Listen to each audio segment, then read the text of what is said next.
Alright, hello everyone, and welcome back to Manor Regulars Chapter 7. It's day 4 part 2, and this is going to be the second match because these two teams actually could not make it in the original time and rescheduled to this, so I'm forced to go do it here, and thanks for coming in at this time here, Gummy. Yeah, glad to be here. Excited to see the matchups and the plays that will be happening. Hopefully we'll be able to see all some interesting picks on the side of the hunter and the survivors. Yeah, definitely. So hold on, I realize I still have not changed the screen because you're still called s'mores. That'll be fixed real quick. So do this. I could go as s'mores today. That works. I'm just kidding. No, you're back to Gummy now. So yeah, okay, moving on. Let's head and introduce the two teams today. The first one we have Team Hotpot. We have Blue Roshi, Knight, Tonam, D-Duck, Lulu, Samat, Marshmallow, and Caramel here. And do you want to do honors for Team AL? Oh, it's kind of small for me. Okay, I'll do it then. Yeah. We have Norton, Immortal, Ice, Tempest, Mango, Titi, and UKY. So just a quick background story between these two teams that I'll let you know through the bracket. It's basically, for Team Hotpot, they began at the lower brackets and won two matches here. AL lost the first game but won a match here.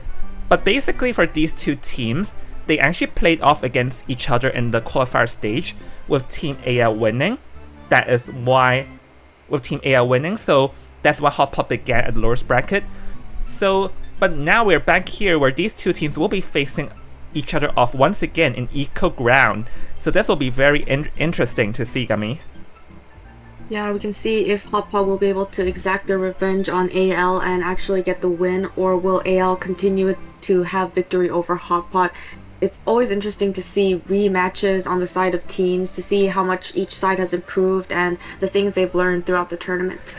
Yep, definitely. Like, it will always be interesting to see stuff like that. So with that, Cosmos, you can begin. So yeah, with that, without further ado, we're gonna hop into the first game straight away here. So for the first match, we're going to be having a TT Hunt, which TT does play Ivy and also Goatman in BO1, if I recall, in the first round, if I recall correctly. So we're seeing Meteorologist and the Antiquarian band, but Meteorologist band is interesting. Like, she is a very strong character in this meta, but rarely is she prioritized over, let's say, a seer or like a priestess and stuff. So I do wonder what is Saki-chan or Titi here aiming for.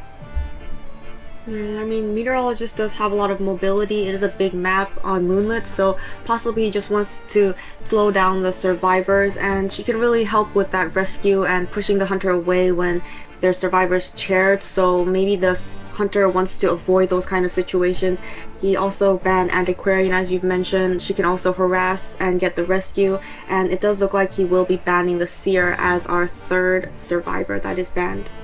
Yeah, no more Seer. Here's a split standard. We have Psychologist though, so I think here they're trying to like aim to prevent both the Goldman and also more or less the Shadow, because if I recall correctly, TC also played the Shadow against Team Aquarius. So yep, no more Psychologist here. So and the Puppeteer is the next one being banned. So it seems that they're playing a tanky sort of hunter that does not like tanks, which possibly the Goldman is definitely possible here, and also like it's the one that he played last time too.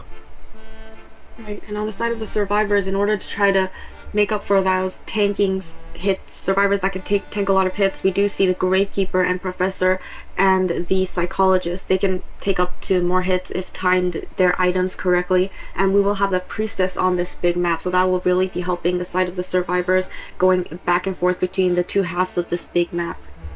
Oh yeah, definitely so. So yeah, while we're at it, let's see then. The Priestess is actually very it's strong in Moonlit, and it's also strong against Ivy if TT wants to play it. So I guess this is sort of like discouraging a potential Ivy and play for the Goldman.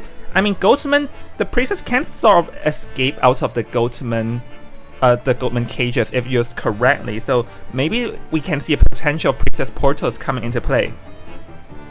Yeah, I mean, it can definitely help with the moving around this big map, and it does look like the survivor side, they don't have any survivors that can harass, so they're gonna have to push these cipher machines. They don't have any decoders. I guess they are very confident in being able to finish up the cipher machines in time and be able to kite long enough, and it does look like we have the hunter picks. Yep, it's going to be the one and only Goldman, which is not really a surprise, because Goldman, first of all, he's meta, second of all, he's very powerful for also in Moonlit, because this being a big map, so Goldman can easily like transverse around the map and do cut-offs and all. So heading into the game right now, oops, the scoreboard.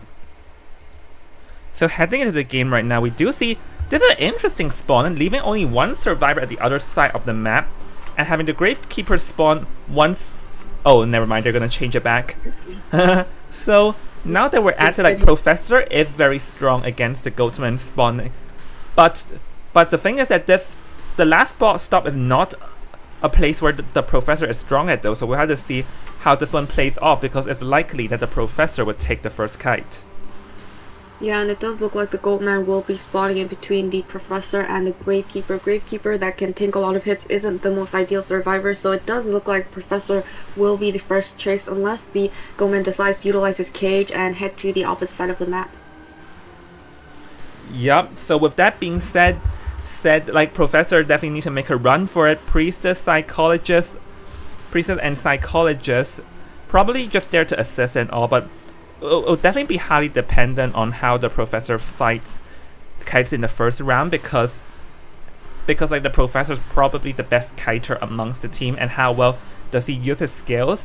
And for the personal wise, they do have a lot of borrowed time, with the Professor being the only survivor that has no borrowed time though. So the Professor here definitely will have to take the kite, and let's see how will his flywheel effect just work out for him. And anyways, I'm your caster Invisible Jong, joined by me is Gummy, and we'll see you in the first match very soon.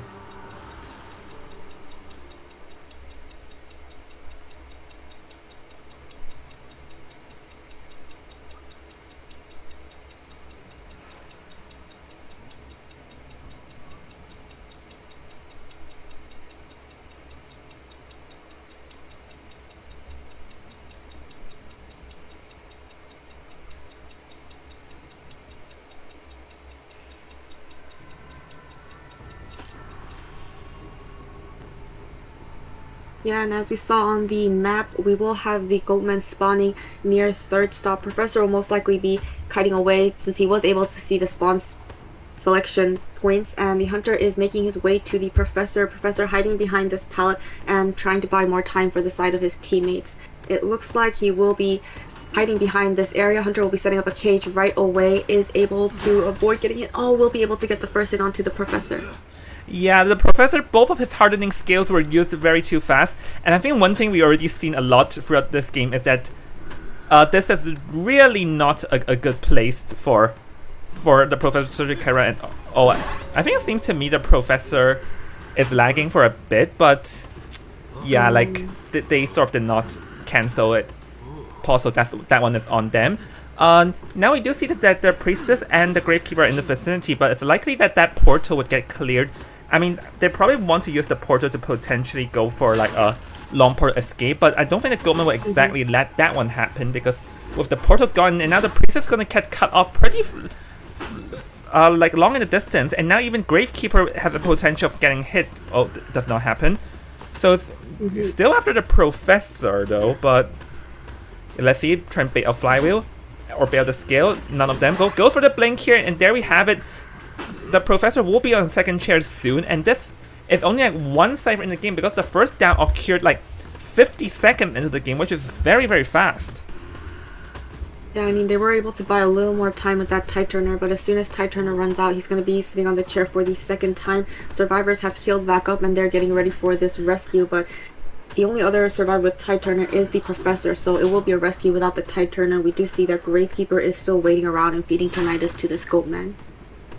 Yep, so clearly the survivors have to think clearly. Like, we can see them all, them decoding, just desperately getting some of the lost cipher progress, because as we see currently, it's not even two ciphers in total, and they also have no more tide turner though. So this professor not being able to kite this, and we're talking about two ciphers, like 4 ciphers remaining. We already have a person sent back to Manor, hungry to try and get the gravekeeper, but gravekeeper did manage to evade it. So, but fortunately, he did manage to force out a shovel, so that's some item gone.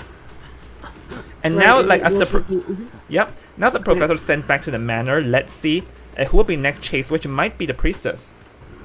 Yeah, it does look like he's heading towards the priestess. She does have 3 portals to utilize, so she has a lot of items. Looks like he's going to be changing targets and going towards the psychologist. We'll be able to cage her for the second time, trying to close the distance. She's buying time here at this pallet, and they are circling. He's catching up and is able to get the first hit onto the psychologist.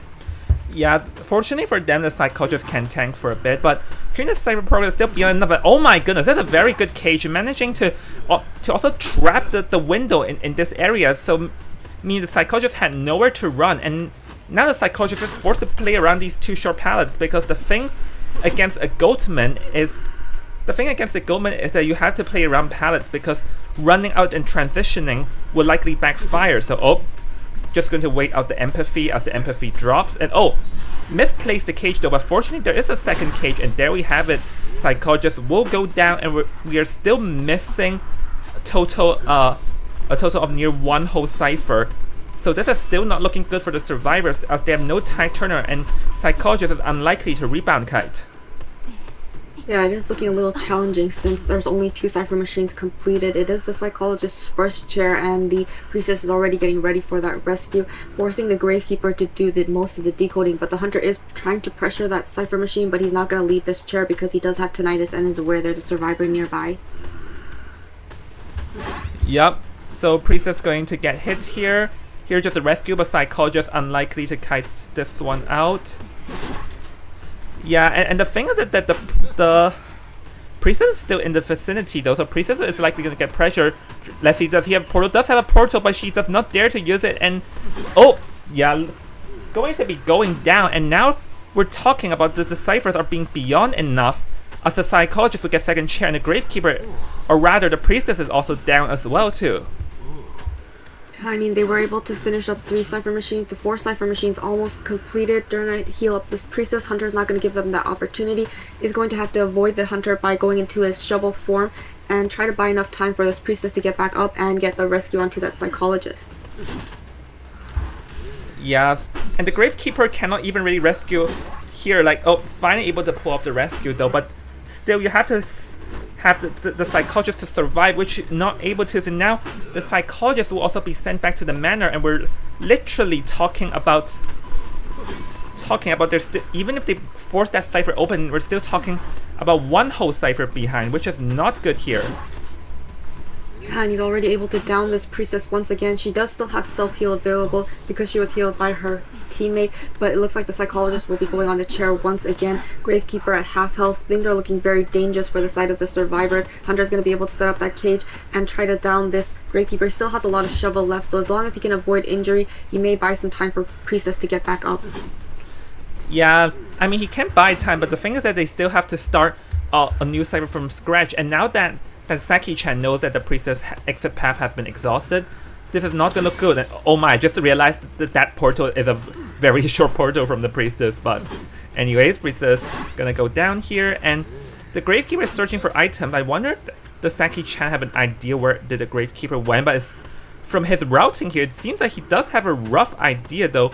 Let's see, Gravekeeper did appear in the distance, but there was no tinnitus. So let's see how well is Saki-chan's game sense and of knowing where did the survivor hide, because the Gravekeeper is just hiding behind the two-story, but does Saki-chan here know? Yeah, it does look like he's feeding tinnitus, so he knows he's in this general area and he's just trying to find him out. It doesn't look like he's going to be checking the other side. We see Gravekeeper is making his way towards the priestess, and that might just be the chance for the hunter to find where this Gravekeeper is. He will not be able to see the scratch marks on the ground, and it does look like he's now heading back to the priestess as he sees she's been healed up. Yeah, second cage. Oh! A bit of a back and forth here though. Yep, the Gravekeeper now goes down as the priestess escaped with the help of her portal. But yeah, well, unfortunate there because just now there was blood trails, but it seems that Saki-chan did not fail to judge the location of the priestess, and little they know, the priestess is already at the other side of the map. So now we have to see how would this play out, because like eventually they have to touch ciphers, but when they touch cipher, it's where Saki-chan here can just locate and go after you. Right, and it does look like he is able to see the priestess is not over yet because the Gravekeeper does have self-heal, but once this priestess goes down, it's just a matter of time. He's going to be setting up his cage and head to the second floor where the priestess is trying to buy more time, is able to break this cage, and will still be able to down this priestess. Yup, now let's see, does Saki-chan have a rough idea where the Gravekeeper went? Goes for the warp over here, which is actually sort of close, and yep, blood trails have been spotted out, so here like Gravekeeper has nothing to work with, so it's unlikely for him to really do much apart from try to kite for the priestess to bleed out, which would be highly difficult. So yeah, with that down, this would secure the 4-man elimination for round 1, seeing that, oh yeah, there we have it, round 1, 4-man elimination. And now, honestly, it was going to be, the first down was just too fast for them to recover from, and added to the fact that no one from this team can really kite a Goldman that effective is also bad too. Yeah, I think the first kite was really worked in favor of this Goatman, and he was really able to get that down quickly on the other survivors. If we do look at the kiting time, the Hunter Containment, the Gravekeeper, and the Priestess did have the most time, and the decoding progress is spread out evenly between the remaining 3 survivors. It doesn't look like Professor was able to do much, only able to contain the Hunter for about 30 seconds. Yeah, so the first kite, because seeing, I guess it was more of the Professor spawning at a bad spot, because those 2 short paths are not good against the Goldman. But yeah, I think we at the match today, whoever spawns last stop have to consider it very carefully. So now the pressure's on Hot Pot's Hunter to do the same, Caramel to do the same against AL, or else they're gonna lose to round 1. So if they were gonna head into quick pause, and we'll see everyone after the break. See in a bit.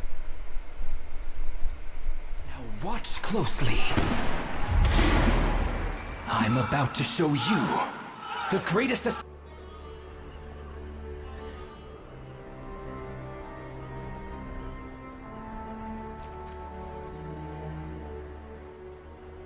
A mythical realm captured by the pen of a daring explorer.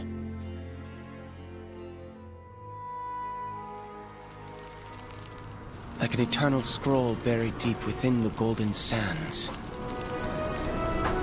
quietly suspended at the edge of time. Clad in golden veils, bathed in the gods' blessings.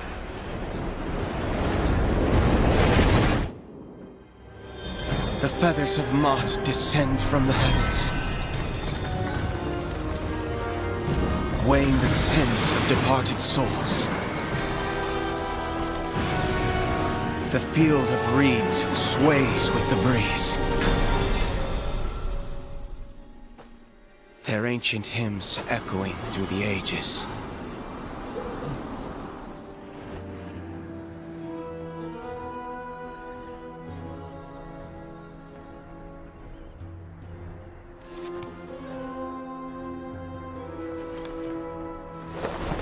Whispering of the endless cycle of life and immortality.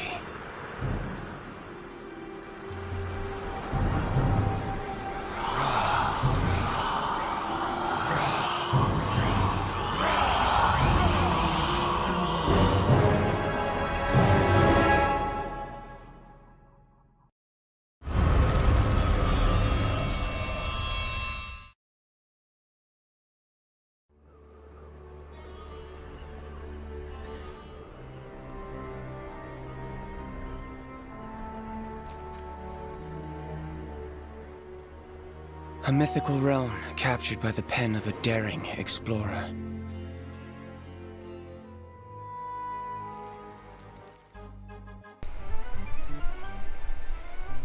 Alright, welcome back everyone, and we're back to the second half of BO1, where afterwards an amazing performance there of Team Alex Loves Hunter, achieving a 4-man elimination on round 1.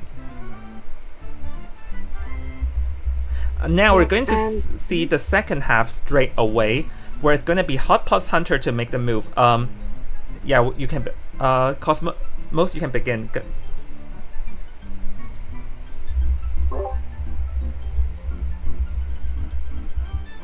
Oh, they're not prepared. Yeah, Agami, were you about to say something?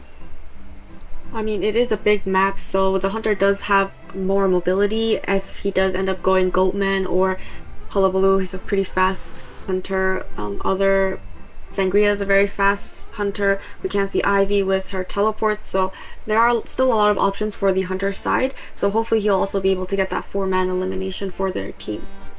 Yep, hopefully for Team Hotbot, but definitely not hopefully for Team AL, as they'll be looking to play whatever they can to take a 1-man. Oh, Aeroplane is being first banned. That's interesting though, because normally he's not a character we see banned first. And what's even more interesting is we're seeing Batter out of all things being selected. I mean, I guess if I recall correctly, I think Hotpot's Hunter played Breaking Wheel in round 1, which is a reason possibly why Batter selects here, because Batter is actually pretty decent against the Breaking Wheel. So yeah, so I guess here Team AL is just trying to prevent any wheel up of this selection, because we also do see the Toy Merchant next, and even Toy Merchant is also good against the Breaking Wheel. So yeah, this is a very different ban that we normally see this meta, but I guess it's needed considering that their hunter doesn't normally stick with the meta. Yeah, I mean, very interesting picks on the side of the survivors, and he will be banning the novelist for the 4th character. We don't see that happening very often, but on the side of the survivors, they were able to secure that Gravekeeper, so they will have that stable rescuer available for their side. Well, if this is a Breaking Wheel, then this is definitely going to be a rough matchup, because they do have the Gravekeeper Meteorologist who can push the hunter back the moment he switches out of wheel form. Batter, same deal. Toy Merchant fly away. So if Caramel here wanted to play the Breaking Wheel, this is not a good matchup. So maybe he can consider to just like screw it and play something else, such as like Hula Baloo works here, because the Batter is not the best harass against the Hula Baloo, and also or he can even play other standard hunters, or even the Opera Singer herself may also work. So let's see, what does Team Caramel, what does Caramel select here against this unprecedented pick or team comp. Yeah, I mean, we still also have the Goatman that's available if he can just cage the batter and go back and forth between the edges of the cage. He can avoid getting hit by the batter's ball, so that's also an option for the side of this hunter. I mean, yeah, he still has a lot of, there's no bans on the side of the hunter, so he does still have a lot of choices to make, and he's going to choose the best hunter for this lineup. Let's see. Oh, the shadow here, but I'm questioning if the shadow is also the best here. First of all, Moonlit River Park is a very massive map and all though. And second of all, Meteor just pushback and her ability to heal with the rain sort of also counters the shadow in one way or another. I guess it works in the sense that the batter need to look at the hunter to use his bat, to use his baseball or like the balls. And for the toy merchant, you can scare her off the catapult. But yeah, like I don't think it's really the best play here because it's still a massive map for her. Right, but it doesn't look like the hunter has quite locked in. He baited. So yeah, he might possibly be baiting you and giving you a hard time, make you talk and explain even longer. But it does look like they did change to the Goatman 4 now, and they'll be locking in, so this match will be starting up real soon.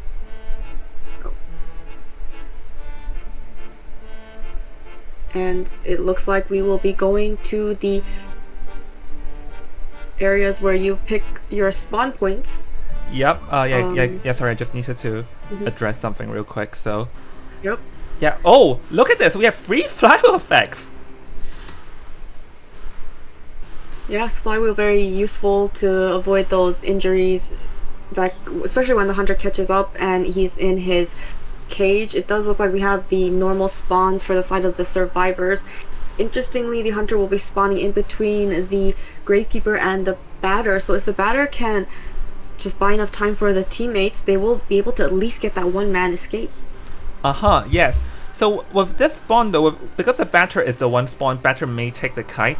I think it'll be more dependent on how well does the batter push back the hunter, because the thing with the batter is that while you're trying to like push the hunter backwards, like you have to look at that direction, but the Goatman can easily just enter the cage and appear on the other side and get hit before the batter has a chance to turn around.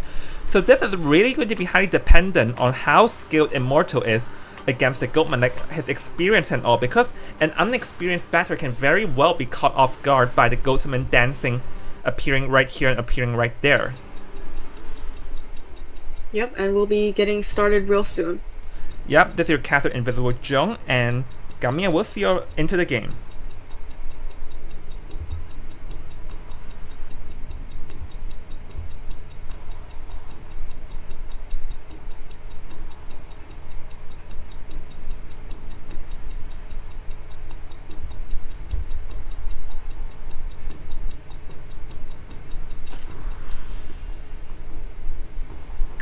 So the hunter is going to be spawning in Broken Carousel, and he will be choosing his target, and as we've mentioned, it does look like batter will be his first target. Batter is gonna be getting off that roller coaster, not gonna ride it quite yet, will be dropping down and bringing the hunter farther away from all of his teammates. Yep, let's see batter already preparing to knock back though, but he has to be very careful in how he kites this because he does not want to take an early hit up. Let's see though, it's going to be a bit of a mind games, very close. Oh, there's the pushback, even push the Goatman on the other side too, so that's very, very good and able to last out this first cage.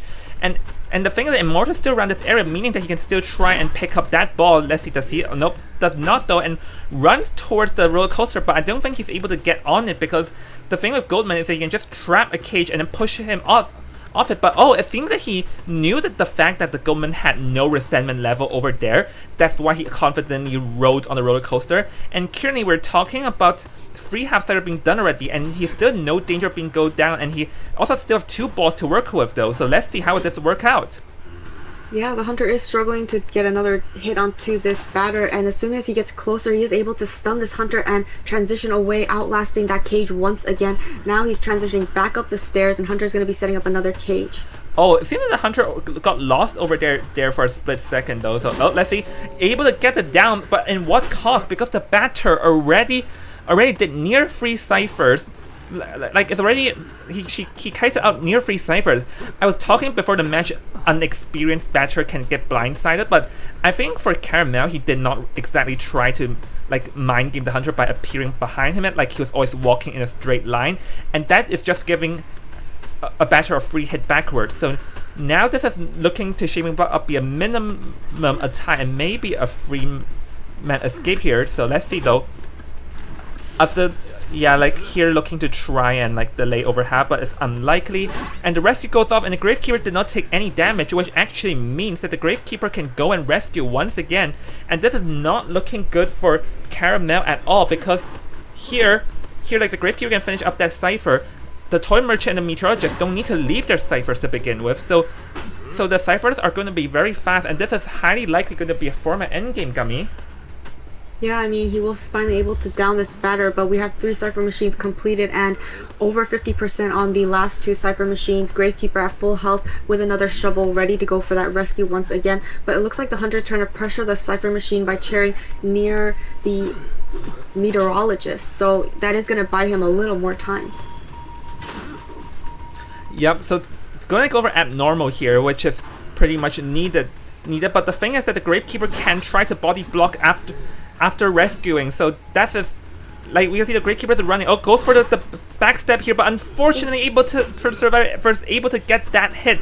So now this changes things though, because the thing is that the last cipher is on the Hunter's face, so Mango need to retreat out of that cipher, and the survivors will be forced to start a new cipher. So they can still so for Goldman, there's still possibility to try and gain something out of this, but the survivor can easily just start a new cipher, which we can see they have 2 survivors starting ciphers currently. Oh, he pushed him to the side of the cage and ended up getting closer to the survivor, so we'll be eating the first hit onto the Meteorologist, but she has a lot of pallets here to work in. It's a very strong kiting area. Hunter is going to set up another cage and is able to avoid that hit and make it to the next pallet. A lot of mind games here, is able to throw down this pallet, and the Hunter just trying to land another hit and trying to down this Meteorologist as fast as possible. Yeah, but currently the Meteorologist doing a very good job just around these areas and kind of all, but she did end up running to the Hunter's face. I'm not sure what exactly was she trying over there, especially the fact that she's still fly with effect and also very high bottle to work with, because the thing now is that she'll be near the Gravekeeper, and the Gravekeeper was the one in a very high progress, so actually this might be a turn of events currently. Yeah, we do see the Tour Merchant has also gotten closer to possibly go for that rescue. We see another Abnormal onto the Gravekeeper Cypher Machine. It's down at 29%, but able to get that backdoor rescue. Hunter trying to get the down and is able to catch up to this Meteorologist. Oh, fly with. Yep, very good. Able to last the wind pushback, able to last out that cage, which is what they need right now because carrying the ciphers are a bit behind.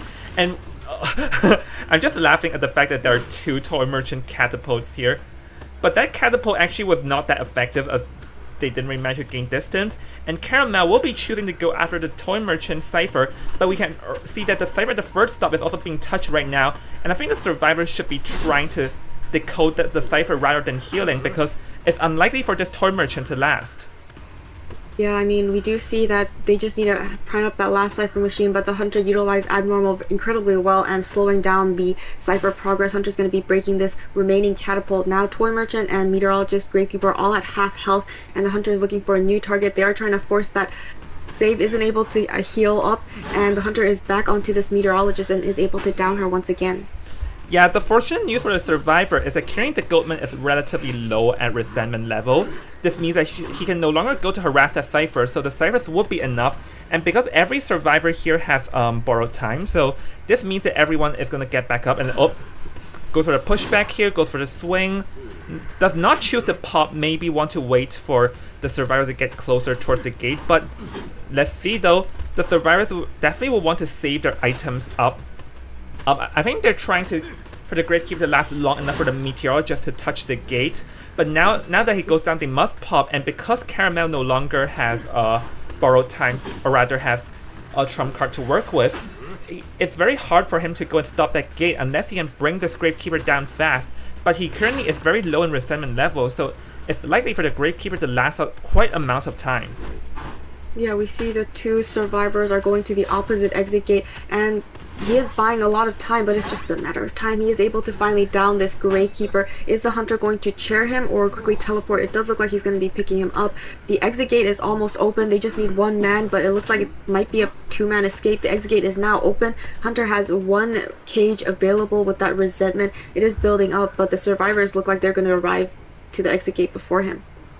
Yep, so with that, this will be a tie. And honestly, it was a pretty dangerous situation towards the game.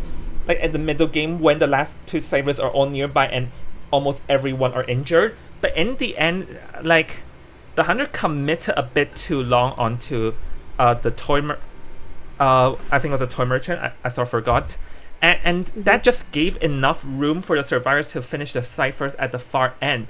Like, if he got down the Meteor or someone else over there, it would have been game. But him choosing to go after the toy merchant, or rather it was a meteorologist, and not able to down her fast enough, just gave the opening they need. Yeah, and they had a lot of cipher progress in the beginning of the game, and just priming up that one cipher machine with that abnormal, they started a new cipher machine, they divided the Hunter's attention, and they were able to get that cipher machine primed and popped in time, and also get that two-man escape, so that's more than they needed. Yep. The two-man escape is exactly what they needed over here. So with that being said currently Team AL is in the lead of 7-2 in first round, and with the batter also make a very good kite. But we'll just take a break and we'll see everyone after the break for round 2. See you in a bit, everyone.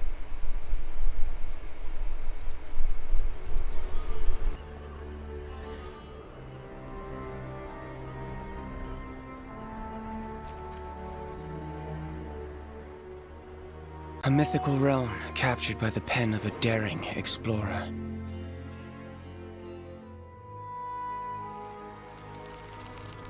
Like an eternal scroll buried deep within the golden sands. Quietly suspended at the edge of time. Clad in golden veils. Bathed in the gods' blessings.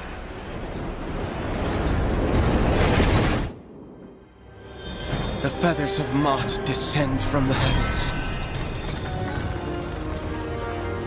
weighing the sins of departed souls.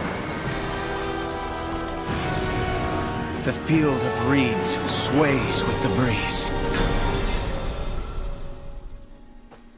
Their ancient hymns echoing through the ages.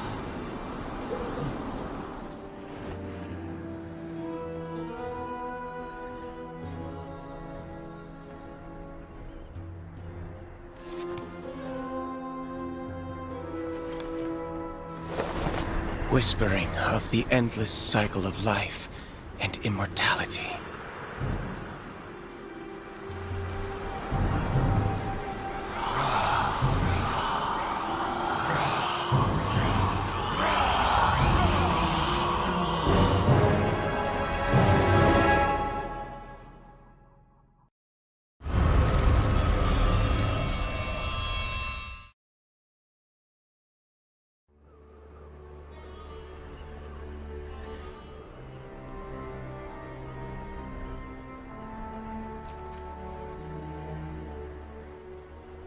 A mythical realm captured by the pen of a daring explorer.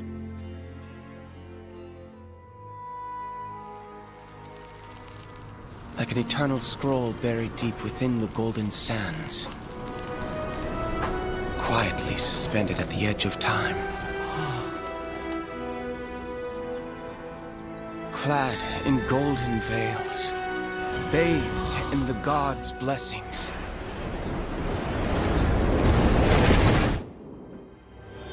The feathers of Mott descend from the heavens, weighing the sins of departed souls. The field of reeds sways with the breeze. Their ancient hymns echoing through the ages.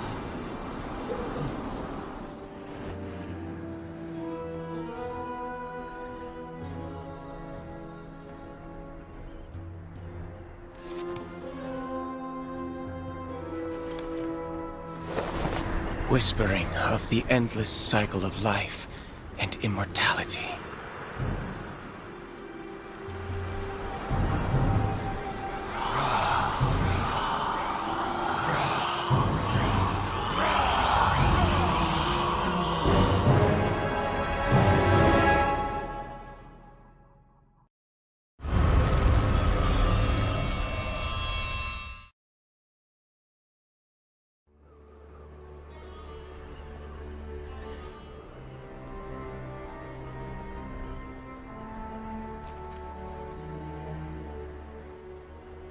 A mythical realm captured by the pen of a daring explorer.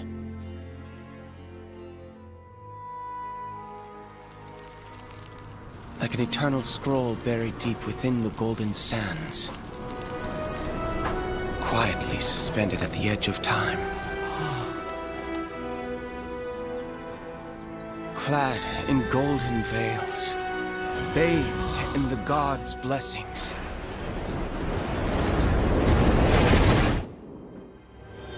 The feathers of Mott descend from the heavens, weighing the sins of departed souls. The field of reeds sways with the breeze. Their ancient hymns echoing through the ages.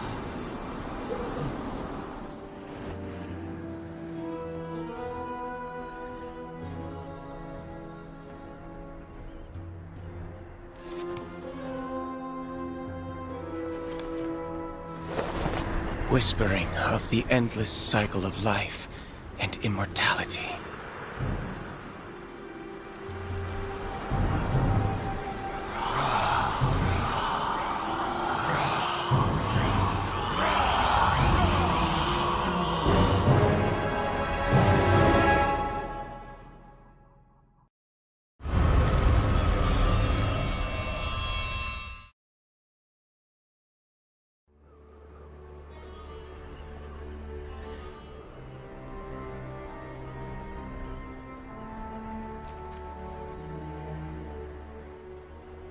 A mythical realm captured by the pen of a daring explorer.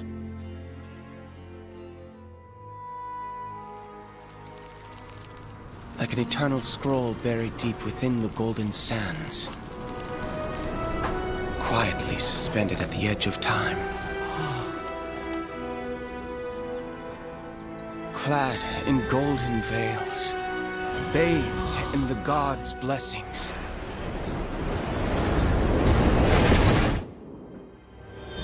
The feathers of Mott descend from the heavens,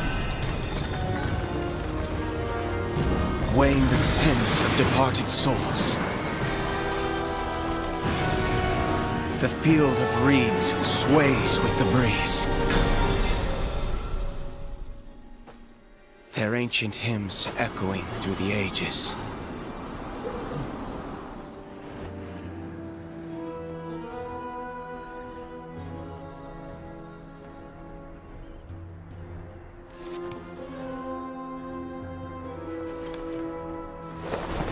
Whispering of the endless cycle of life and immortality.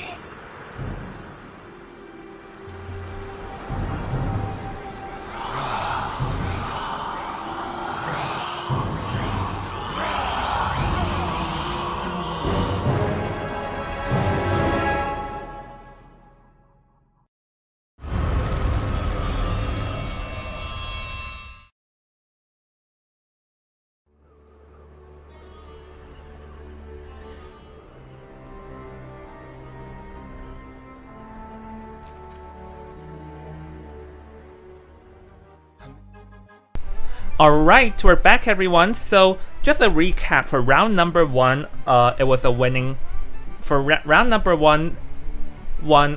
Team AL won by a score of 7-2, but we will be proceeding into round number 2, where this time we don't know, like it's going to be a different map, and we'll see if Team Hotpot can try to catch this up. And ideally they do want to win here, or else they need to return a 7-2 in round 3. So Cosmos, you can begin. Yep, a lot of pressure on the side of Hot Pot, Hunter, and Survivors. they need to really strategize and think of ways they could really outwit the other team. Oh yeah, they definitely do have to. So yeah, with that. Oh yeah, I think messed up the screen for a bit.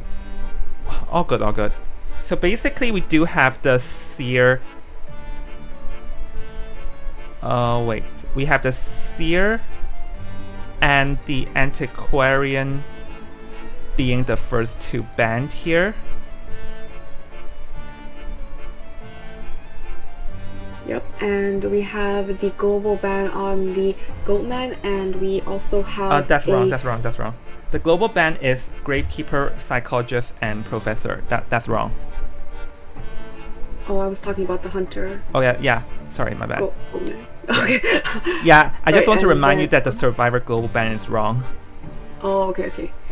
Continue, yeah? So, yeah, we have the ban on the Hullabaloo on the side of the Survivors, and we do see the first two picks on the side of the Survivors, which will be the Meteorologist and the Knight. So they're fairly new characters, but they have a lot of good skills that can possibly help out Hot Pot Survivors. And we do see that they will also be, the Hunter side will be banning the Priestess next. Yeah, so first of all, just to recap, there's Meteorologist and Knight being selected as Hullabaloo got banned. So I think for TT, he did pull out the... I'm pretty sure in the past he pulled out the Shadow. So I do wonder if the Shadow is possible here. And Novelist does get countered by the Shadow though, because the thing is that the Novelist have to look into the Hunter in order to gain his metaphor, but that also just like increases his corruption level very, very high though. But the Pharaoh Lady is going to be a good counter, because the Pharaoh Lady, like she can use her cloak ability, and that will kick Yidra off her, which is going to be very detrimental. So we'll have to see how this one turns up, because we do see the Fire Investigator being banned, and this does sort of hint a possible Shadow pick here.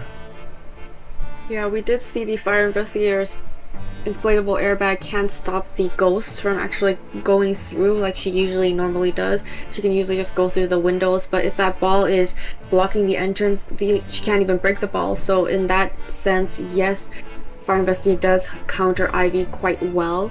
We just need to wait up and see what this Hunter does end up doing, but it does look like the Survivor side are preparing for the Ivy. Yeah, they are prepared, but Saki-chan here is gonna go for a different approach and go for the opera singer instead. And I mean, opera singer does make sense considering that she's very, very strong in the Chinatown, because there are a lot of open areas for her to dash around in, and also like a lot of good shadow areas.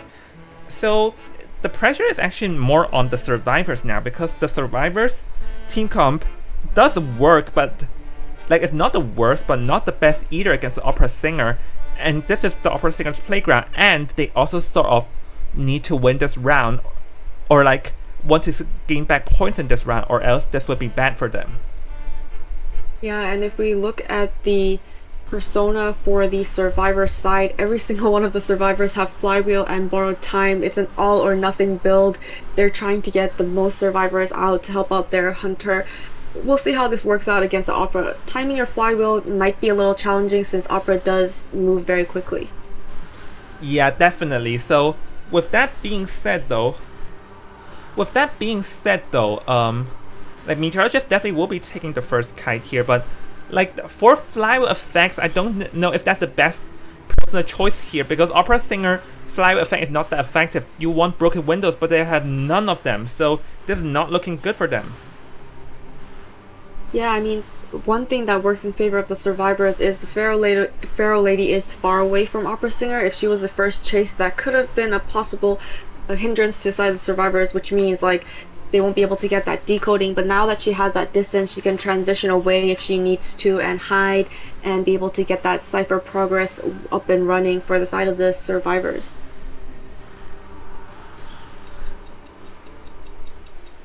Yeah, with that being said, we're gonna head into the game with your caster, Invisible Jung and Gummy in the end. And we'll see everyone in a bit.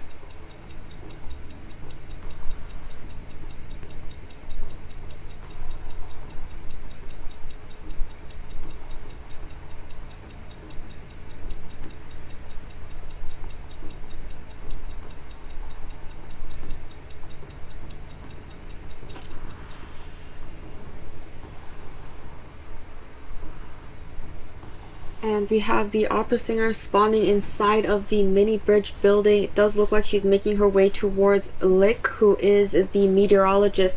And it does look like she is going to be checking behind the building, and she will finally be able to spot out this survivor. Going to go back to her remnant and try to catch her off guard. Is able to use the wind ability and push the hunter far away, buying her teammates more time. Yeah, but unfortunately though, she didn't manage to push the hunter during the hunter's dash.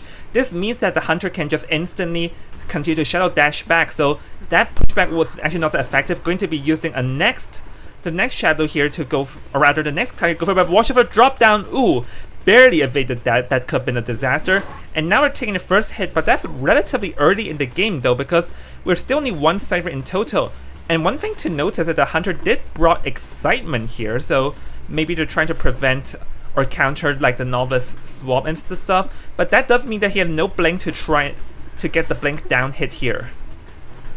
Yeah, and the meteorologist is using up her last bottle to use the cloud and try to get a lot more distance, but the hunter catching up flywheel and is able to make it to the pallet, but the hunter is able to down her shortly after cheering her for the first time. We do see a lot more cipher progress, but meteorologist is out of items, so it's looking a little dangerous for her rebound kite. Definitely dangerous. So let's see though. Well, because he brought excitement, he did not have abnormal here, and in the end, it's almost a near free cipher kite, which is definitely doable for a tie. And oh, Knight here playing mind games this time not able to do so. So let's see, going to take the hit and going to use the rescue. I guess they had no tie turner because the Knight's shield ability after being rescued can act as a semi-tie turner. So let's see, the meteorologist here does not have win and anything. He has a pallet mind game, but not being able to. And there goes the down. And the issue with this team comp is having no tie turner and no borrowed, or rather no broken window, so they cannot extend their kite really effectively. So now this is still not a good scenario for Hot Pot Survivor, because they are missing 1.5 ciphers, and if and the Knight even goes down here, so this is adding salt to the wound. But let's see, it's gonna shadow dance back, and let's see, the novice wants to try and get the swap here with the metaphor, but if he's able to, let's see, not being able to swap and going to be taking a hit here. So oh, this time go for a swap, but excitement negates it. The excitement is now gonna come in play. Meteorologist, let's see, the flywheel effect is not even back just yet, so he has to rely on raw pallet mind games now. Yeah, is able to win the mind game on this pallet and transition away, but Hunter utilizing that cloak, catching up real quick, is able to get that charge attack and down this meteorologist for the third time, which means she is returning to the manor. However, the survivors did get that excitement out, so now they know the Hunter's trait, and it is on cooldown, so that will buy them a little more time. It does look like the Pharaoh Lady was able to help out with that cipher decoding. Now we have 4 cipher machines completed, 3 survivors, 2 survivors are injured, but they just need to prime up that last cipher. So yeah, like currently, if I think both sides still have chances, because there's still one whole cipher, and both the novelist and the Knight was injured, but the Knight sort of got healed back up, and the novelist is actually about to get found here. So let's see, the Saki-chan have a rough idea, but actually saw the foot trails though. So I don't think this. Hold on. Did manage to deduct the hunter for a bit, but not for long though, as now the novice is hot being chased here. Go use 5 effect, not able to make it through the window though, so now anything is still possible, as the novice will be chaired, but we do see the Knight starting the cipher at the long range. But Saki-chan here can consider to like chair and then try to go their way to harass the Knight. Right, it does look like the survivors did heal up in the meantime, and we did see Pharaoh Lady approaching the chair and feeding tinnitus. She did leave, so now the hunter is trying to look for that tinnitus, see if there's any survivors hiding around, returning to the remnant, not leaving the chair unguarded for too long. Yeah, is there survivors possibly gonna come in for the rescue? Blue is nearby, so I mean, after half rescue, just so they can prime up that cipher machine is one of the strategies survivors can utilize. Yeah, but Saki-chan is not going to give them that chance, because now he's going to go and try to chase the Pharaoh Lady. Pharaoh Lady will be using the cloak here, and so let's see how if Saki-chan has an idea and just able to like win the mind game here. Like, because he knows that the novelist is already over half, so he can easily exploit that later. But unfortunately, not able to get the excitement not coming play to play. Not that gonna work here. Finally taking a hit, but having a trump card being used now does sort of mean that he have to like drag for a bit of time. But oh, let's see, Shadow Dance finally gets it down, and because the Pharaoh Lady got down at the last cipher, this does mean that they have to force to start a new one. And this is like back into anybody's game. Right, and Novelist is dead on chair, so they did end up healing up this Novelist. They are working on that 42% Cypher Machine, since the one the Pharaoh Lady is where she's chaired. And the Hunter does have Tinnitus, so she's aware there's a survivor coming in for the rescue. Hunter's gonna go back to her Remnant and guard this chair. Still Tinnitus triggered. Will she go for that Cypher Machine being primed? It's around 70%. Going to go and harass because the novelist is dead on chair. Though with how early that the novelist left, it's unlikely for the novelist to go down before the ciphers are being primed because he's in full health. Oh! Whoa, that was very close there. But hold on, 80%. If the novelist goes down before endgame, this may all change. But everyone here does have borrowed time though. So let's see, is there a metaphor? No metaphor, but the ciphers already primed, so it will not matter as we're going to be approaching endgame. And if Saki-chan can bring this novelist down fast, he can still teleport and gain and go for a free man. But yeah, there is metaphor, and this time, let's see, was also unable to like prevent the cut off a Shadow Dance. So I think here unless Saki-chan is able to bring the novelist down, it's likely going to be a free man here. Yeah, he's able to throw down that pallet, buying more time for the teammates. The exit gate is being opened up at 90%. Hold on. It looks like a dungeon. two-man escape. No, he's dungeon. running towards the dungeon. Yeah, it's in tunnel, but it doesn't look like the Hunter is he's gonna be able to catch up. Utilize flywheel. He's gonna be waiting around at this pallet. The dungeon is open. Yeah, dungeon is already open, but here Saki-chan is just choosing to wait until like his Shadow Dance is ready, and there we have it. There goes it down, and this will be a tie. And honestly, like. Yeah, it was just more standard tying game. The Meteor just did a very good job, and the survivors in like a mid-game chance, the opera singer didn't really have a good opportunity to like tear through their defenses. So this tie can be considered acceptable for both ends, but for Team Hotpot, that does put that pressure in the Hunter to try and return a 4-man, or else they're gonna be heading into BO3, needing to return a 7-2.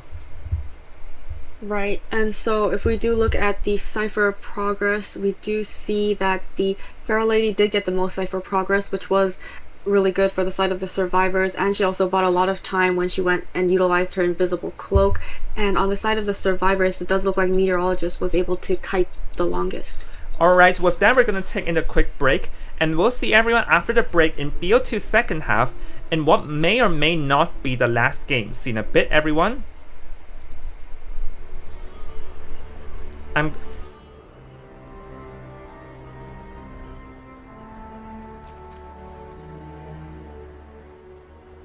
A mythical realm captured by the pen of a daring explorer.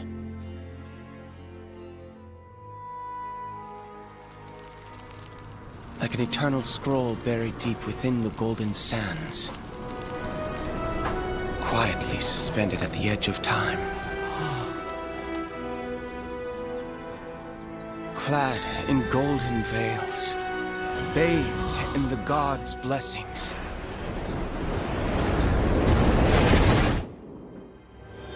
The feathers of Mott descend from the heavens,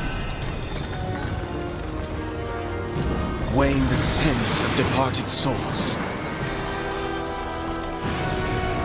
The field of reeds sways with the breeze. Their ancient hymns echoing through the ages.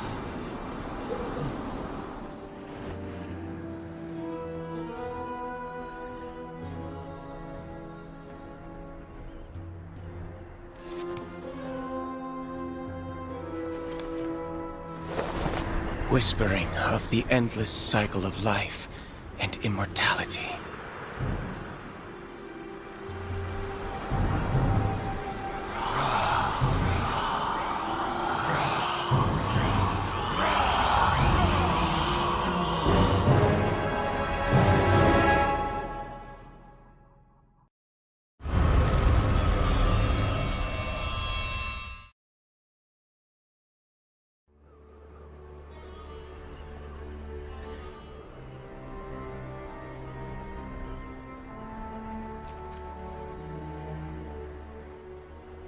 A mythical realm captured by the pen of a daring explorer.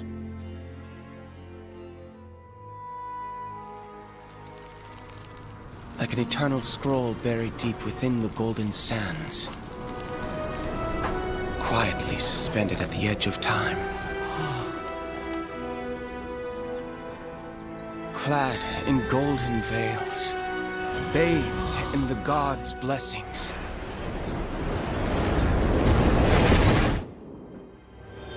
The feathers of Mott descend from the heavens,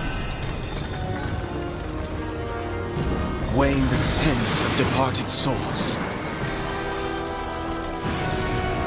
The field of reeds sways with the breeze.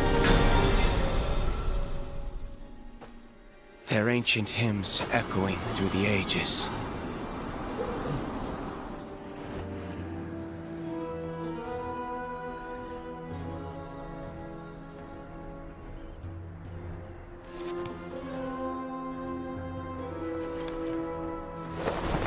Whispering of the...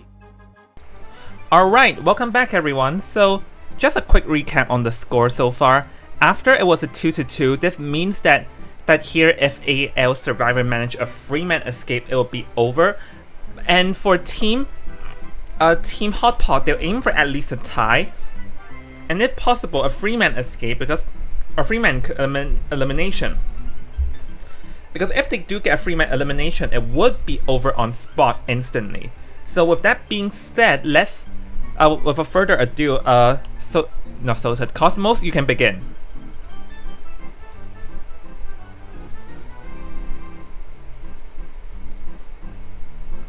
Yep, so we're gonna go into the picks and bans. It does look like the Hot Pot Hunter will be on the Hunter side, and AL will be on the Survivor side. As John has already mentioned, if they get a 3-man escape on the side of AL, it's over for Hot Pot, and we will be ending it at game 2. If they're able to tie or Hot Pot gets that win on the Hunter side, we will be able to make it to game 3. So, yeah. Yeah, well, right off the bat, no Seer, no Fire Investigator, but no Breaking Wheel, so now we know where that first team comp came out of, because they know that Hot Pot is, Caramel's Breaking Wheel is strong, that's why they chose to get rid of it straight away. Though this does open up the potential of Opera Singer, as I've already mentioned, Opera Singer very strong at this map and all. So let's see though, Mercenary and Magician being banned over here, or selected over here, which are just two of the more like signature picks and stuff. So now that we are at it, there's no coordinator. I do wonder what if this meaning like maybe the shadow, as the shadow is possible here. Yeah, it is a small map, Chinatown, so she can get around pretty easily, infecting survivors, slowing down that Cypher progress. And it does look like the next pick for the Survivor side will be the Psychologist. Yep, Psychologist. She can do that long distance healing. Yeah, long range healing, good against the shadow, a good jack of all trades, and because there's no breaking wheel, you no longer have to be afraid of her getting ran over by a wheel here. So we are going to be waiting for the last pick here, which is going to be the Cheerleader. And Cheerleader is also pretty good against the Shadow. And also, Magician is also good against the Shadow, because having the Illusion can kick Idra off, as I mentioned earlier. So the question here is now, what would they pick? Like, what will Caramel here pick? Because he needs at least a tie, and ideally, a 3-man elimination in order to give their team a better chance in the third round. Right, so it has to be one of the meta hunters. Goatman is no longer available, and they did get that respect ban on the breaking wheel, so third round hunter, still lots of meta hunters to choose from. Possibly a peddler? Is peddler allowed? Nope. Oh, never mind. It's the same version as IVL. It's the same version as the current IVL, yeah. So yeah, we still have, as you mentioned, Ivy available, Opera Singer like the first half, and we still have Hullabaloo available. So as long as he can just find the best hunter to go against the Survivor team comp, I think we'll be good. Yep, definitely. So now as the talents are gonna be locked in, we'll have to see what will Team Hot Pot go with as ideally this has to be 103 man. Let's see, Hullabaloo sort of works to play for a tie here. He employed an opera singer on his own because cheerleader is not exactly the best against the opera singer because there will be a moment where she slowed down, but it looks like it's going to be the Hullabaloo here. So Hullabaloo's struggle would be with the cheerleader because the speed boost can give the cheerleader a bit of a headache for early game, while the psychologist is tanky, but if it's a tie and all, it's still going to be enough for Caramel, but as I said, it's just better for them to try and get a free man here or all. Yeah, I mean, Hullabaloo has been nerfed, so we haven't been seeing him as much in the tournament side, but before we saw that Hullabaloo never brought detention, he has been bringing detention more, so it's lots of different changes in Hullabaloo and his persona. It will be interesting to see how well he does against these survivors. I mean, Magician can also trick him with his illusions, buy him more time. We have a stable rescuer, mercenary, so the survivor comp is looking pretty good. And we will soon be moving on to our spawn selections. Yeah, we're going to be moving on it now. We do see 3 broken windows. I think for Team AL, they were expecting an opera singer instead of this Hullabaloo. Let's see, the Hullabaloo spawning in this area, both the Magician and the Psychologist are possible to take the first kite. So let's see which one of them is going to be taking the first kite though. Because both of them are possible, so it's better for them to rotate out early game. Yeah, and it looks like the Hullabaloo will be spawning in the mini bridge corner in between the Psychologist and the Magician. So, what is your preferable first choice? I think both possible. Maybe the Psychologist, just because the Magician can give the Hunter a hard time to begin with. So yeah, I think Psychologist may be the more ideal chase here though. So this Psychologist definitely will want to rotate it out. And the Magician, the thing is that there's the cheerleader to instantly reset the Magician's illusion cooldown as well too. So the Magician may be a harder target. Yeah, so yeah, it does look like since the Psychologist doesn't really have any kiting abilities other than that she can take an extra hit, it does look like a likely chase, and we'll be getting started real soon.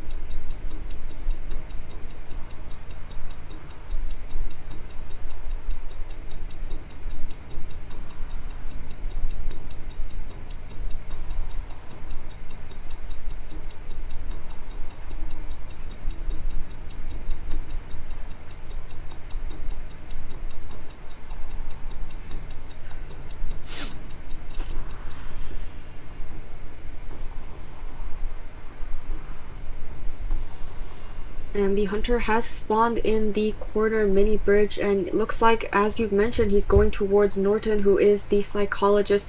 She's already leaving this area and trying to go to a better kiting area, was able to get that speed boost with that pallet vault. Hunter has now locked in onto this survivor and is trying to close that distance.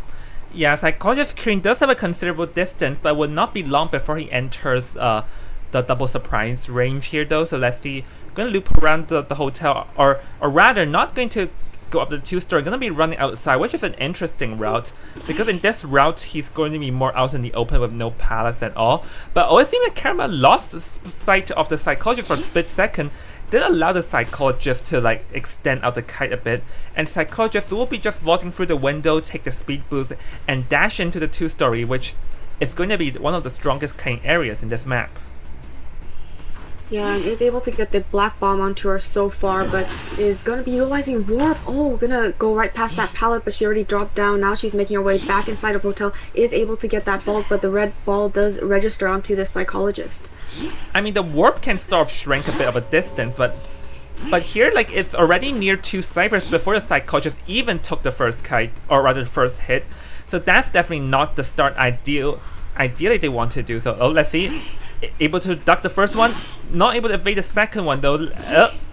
Yeah, and the double surprise, like Caramel tried to do a double mark, but he missed over there, so that's going to unfortunate on his end, as Norton is going to be kiting out near 3 ciphers, and this is not looking good for Caramel because, as I said, he need at least a tie here, but with the amount Psychologist is kiting, this may not even be a tie for him.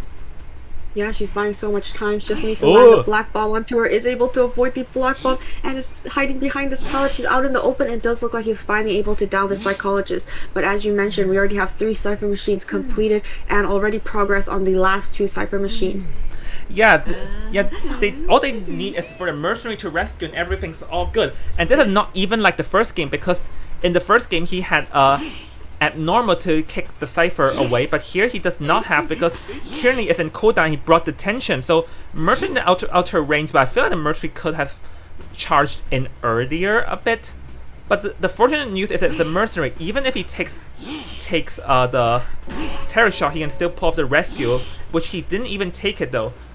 So now, like, the psychologist, definitely the plan for the psychologist is to run far away from the cipher as possible, as Kiri Caramel still struggling, but finally able to take the hit.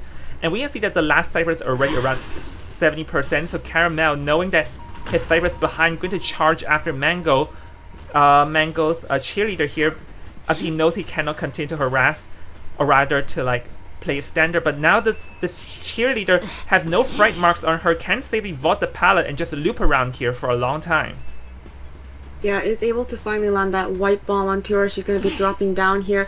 Still in the white area, is able to, no, she's doing a very good job dodging it. Now the hunter is able to register the black bomb onto her. That window has broken down. She needs to, is able to utilize that spin of that color wheel, able to injure this cheerleader for the first time. We see the survivors, terror shock. Survivors are starting a new cipher machine. Yeah, the thing is that they can play it any way they want, and now we see the psychologist already heals up the mercenary. So for the psychologist, she definitely has to hide at a spot where she does not get found. But hold on, she ended up having wanted order, but she's too far away, so Hot Pot cannot, like Caramel here, cannot exactly charge after the psychologist because there's no warp in play. So the plan is to try and stuff this mercenary, but even that is going to be hard though, because the mercenary can just wait until the cipher is about to be primed, and here he can guarantee rescue unless he takes a terror shock. He's able to get the rescue off onto this cheerleader. Is doing a lot of body blocking. The mercenary, however, will be going down. Cheerleader using her cheer to get away and is able to throw down this pallet. A terror shock on the cheerleader, but cipher machines are popped. It's the end game. 4 survivors up and running. Yeah, not to count the fact that this cheerleader is not even dead on chair. So even if the cheerleader goes down, the survivors can still easily like have everyone nearby to play for like a 3-man or more. And hold on, the gates are about to be open, and the cheerleader is actually dangerously close towards the dungeon, and this missed double surprises. So hold on, as the 3 survivors are gonna exit here. Let's see the cheerleader open, but can Deceleration still able to make it? And this is gonna be a 4-man escape at the last round, Gummy. Wow, amazing job on the side of the survivors. Was not expecting that 4-man escape. I mean, wonderful kite on the side of the psychologist, really buying a lot of time and cipher progress for her teammates. Yeah, bruh, I've somehow forgot the winner's screen. I'll fix it real quick. So yeah, with that being said, the survivors did very, very well in this game. Like the cheerleader, the psychologist kited very well, just able to duck lots of the rotation spins and all, and force the hunter to switch targets. And even when switching targets, the hunter, or rather the cheerleader, is able to withstand the pressure long enough for the next cipher to be like a considerable progress there. So that's just a very, very amazing job of showcase by Team AL over here. Yeah, in round 1 we saw the hunter was able to get that 4-man elimination. In round 2 the survivors were able to get that 4-man escape. So wonderful job on both sides of the teams, very unexpected, and they are able to finish up this game within 2 rounds. So congratulations once again to AL. Yep, congratulations indeed, as AL will be advancing against Team Lunasomnia. Oh yeah, and if we do look at the data, we can see that the psychologist was able to kite contain this hunter for 111 seconds, so very long containment time. And the cheerleader to take after this psychologist is able to get that 78-second containment time. On the side of the survivors, Magician was not chased at all. He did not see that hunter, so 0 hunter containment time, and the cipher decoding of 275%, followed by cheerleader at 170%. All right, then. With that being said, yeah, congratulations to Team AL. Like, first there's Hunter Shine and there's Survivor Shine, and show everyone why they were first place of Group A by managing to defeat Hot Pot for a second time. As unfortunate Team Hot Pot, they're not able to, after like two victories in a row in the lowest bracket, they're unable to withstand even more, and now going to be eliminated for 4th place. And we thank you them. As now we're gonna head into the interview VC. So Gummy, let's go to the interview and see who will be the interviewee today.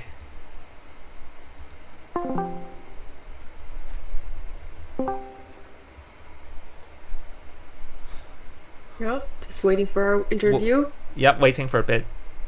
Yeah, now we're at it. So currently we have 3 teams left: AL, Lunasomnia, and Aquarius. So for AL and Lunasomnia will be at Saturday, and hello. Hello, De Jong. Hello. Will it be the whole team again? No. Just me and LB. Yeah. Alright, okay, give me a moment. Alright, so yeah, obvious question, I ask this every time. So you guys just won, how does it feel? Very happy and excited. Yeah. Yeah, very happy and excited. Yeah, first, one thing that I noticed is that your team seems to be very well prepared today. So, first of all, like your Hunter the Goatman did a very good job in the chasing the professor, like bringing him down first and securing that. So do you think that for the Hunter, is it because the professor is hard to chase at the last stop and all while going after him? Yes.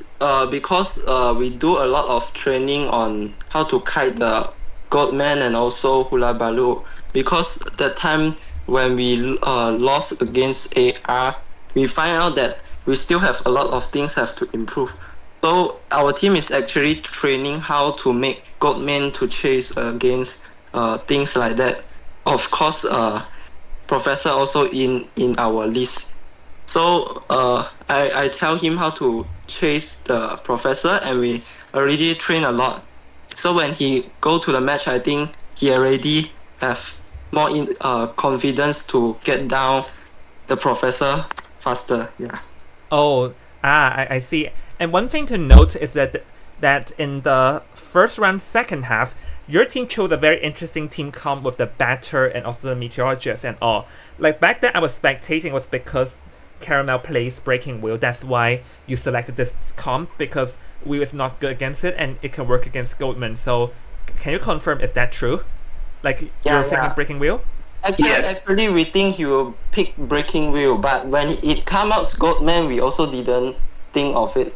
But we just kind of, because we already train a lot with our Hunter, so just relax and do what we can do, and then don't nervous.